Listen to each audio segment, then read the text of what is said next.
ko ay tungkol sa bisyo.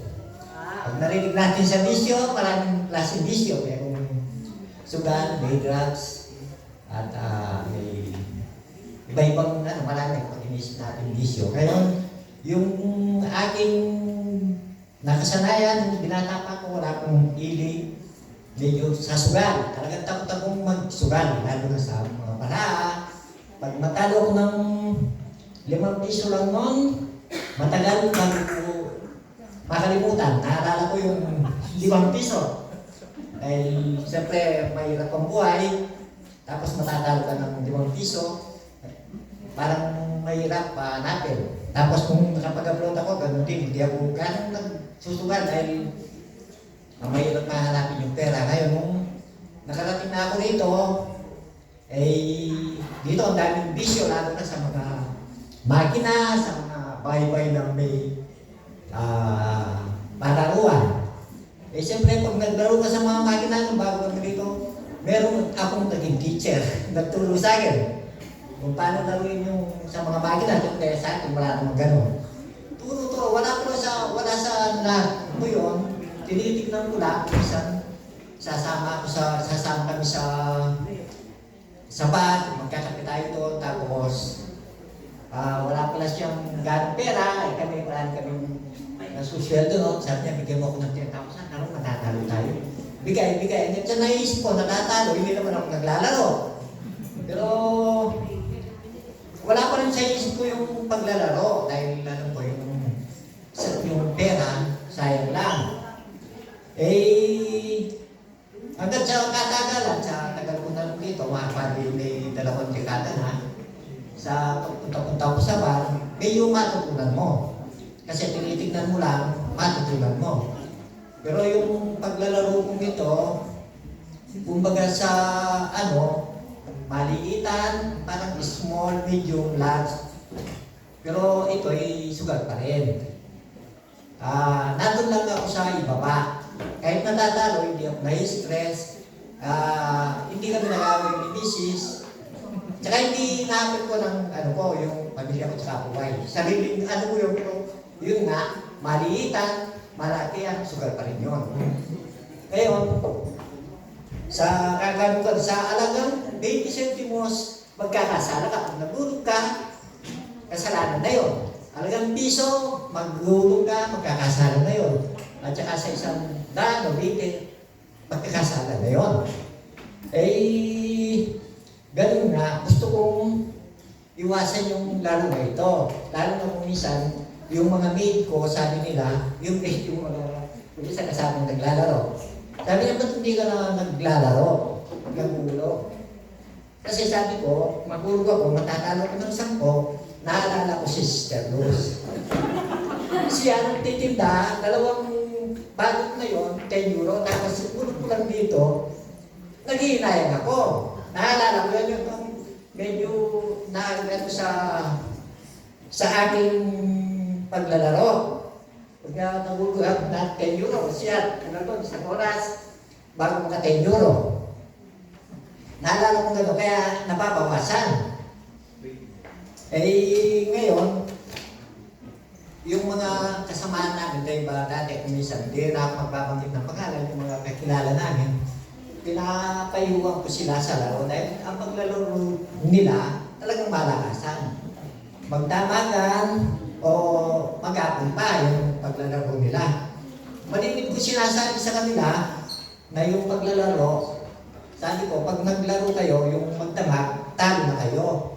Unang-una, matatalo na kayo sa kuya, magkakasala pa kayo, o minsan baka matalo ka pa sa pera. Pero sigurado doon, talo ka na sa kuya, magkasala ka pa, 2 na yung talo mo. Kung manalo ka man ng pera, pero natalo ka sa kuya. Lagi kong sinasabi yun. Pero hindi ko alam yung aking kamalya, yung babasahin ko yung verse. Dito sa Matthew 7:3-5, bakit mo pinupuna ang puwing sa mata ng iyong kapwa? Ngunit hindi mo naman napapansin ang krusong nasa iyong mata. Verse 4, paano mo masasabi sa iba, hayaan mo alisin ko ang puwing sa iyong mata, gayong may troso sa iyong mata. Verse 5, kapag kunwari, alisin mo muna ang troso sa iyong mata nang sa gayoy makita kang mabuti para maalis mo ang puwing sa mata ng iyong kapwa.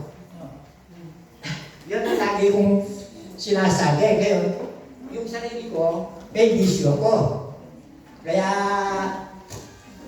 si Pastor, ano pa niya ako dapat i-schedule, umayaw ako dahil may bisyo.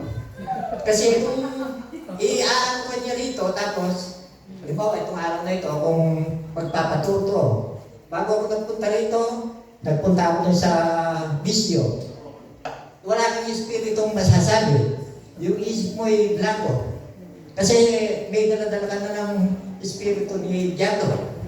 Kamutangon, araw ng linggo, meron isang Pilipino yung magbabayad kay Sister Luz.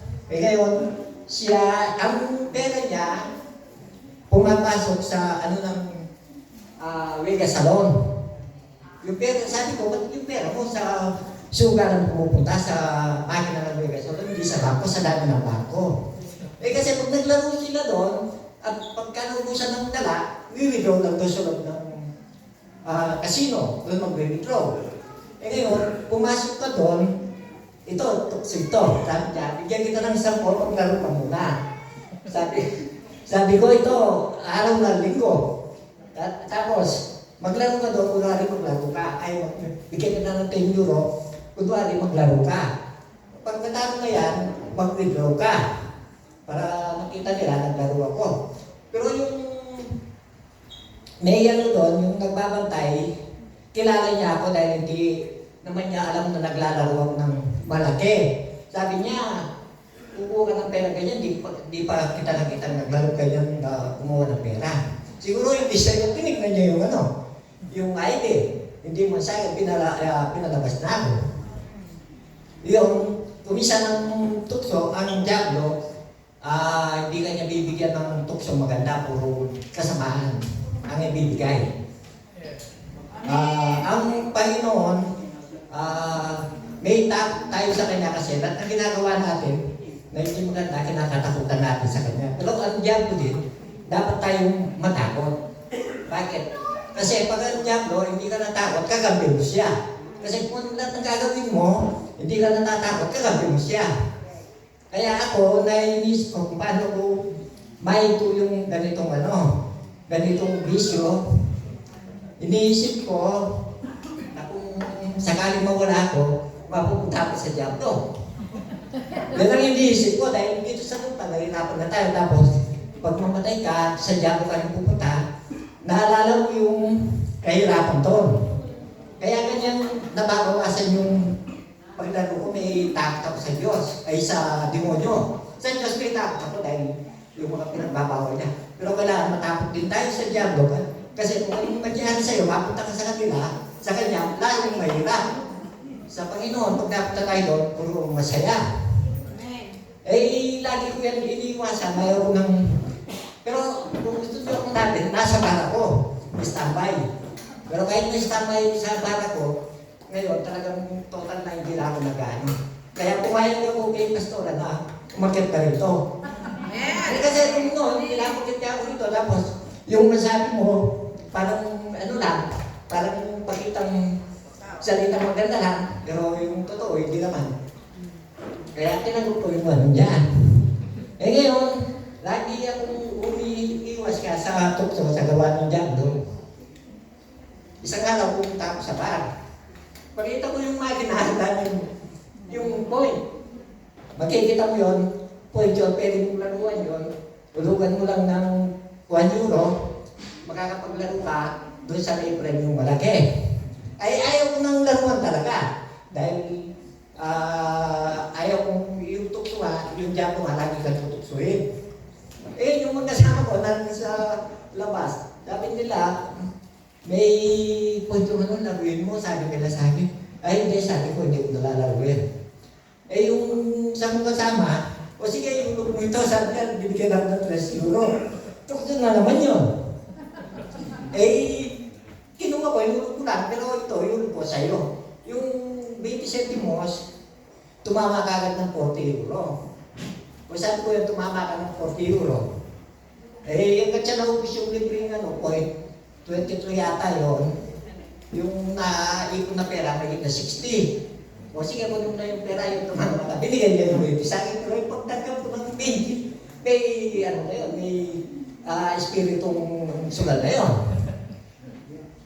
Ayun, ayaw nang umiiwas ako, tapos, nung isang araw doon sa bahay, doon sa San Pedro, yung gasolinahan ko. Pagpunta ko doon, nakita ko yung lalagyan ng makina ng pera. 40 euro, barya lahat yun. Eh, sabi ko minsan, nanasa ka, pag nauna yung pagnanasa, hindi ka na makapagpili. Pero yung pera na yun, siguro yung may-ari nun, wala na. Tapos hindi naman sa may baryo. Hindi naman sa may makina yun. Baka yun, hindi ko nung laro, tumama siya tapos umalis siya. Hindi niya alam tumama yung pera na ulog. Eh, pumunta ako doon. Nagugulog ako kunwari. Kasi walang tao. Eh, ito gusto, nandiyan lagi. Kunwari, nagugulog ako. Wala naman, may tao to, tinitignan ako. Wala naman nagsasabi. Kasi kung nandun ang nangyari, babawalan ka niya, uy, naglalaro ako dyan, may pera ko dyan. O siyempre, kung minsan umahan ka doon sa 40 euro, puro barya. Tapos nung nagugulog ko kunwari, laro-laro, maya-maya, kinuha ko na, pero yung wallet ko. Kung sakaling nagmagabol, ibigay ko yung ano. Kasi matagal ako doon, walang umano. Pero yung gano'n, babalik din sa sugal. Babalik din yun. Pag nanalo ka sa sugal, babalik din yun. Ano mo lang, ano ka ba ngayon, nanalo ka. 20. Chat mo, nanalo kong 20, alis ka. Baka bukas matalo ka 30. Ito yung isang verse na papasahin ko ka. Sa 1 Pedro 5:8-9, umanda kayo at mag-ingat dahil ang kaaway ninyo ang diablo ay umaali-aligid na parang leon, umaatungal at nag-aanap ng manalapa. Yun ang ano na diablo. Lagi ka pag alam niya may nakatatabihan kanya, doon kanya tutuksuin. Kaya marami ang anong kanyan, na-experience na yung ito ko pa pala. Patatagin ninyo ang inyong pananampalataya sa Diyos at labanan ninyo ang diablo. Alalahanin ninyo ang mga paghihirap na nararanasan ninyo ay nararanasan din ng mga kapatid ninyo kay Kristo sa buong mundo.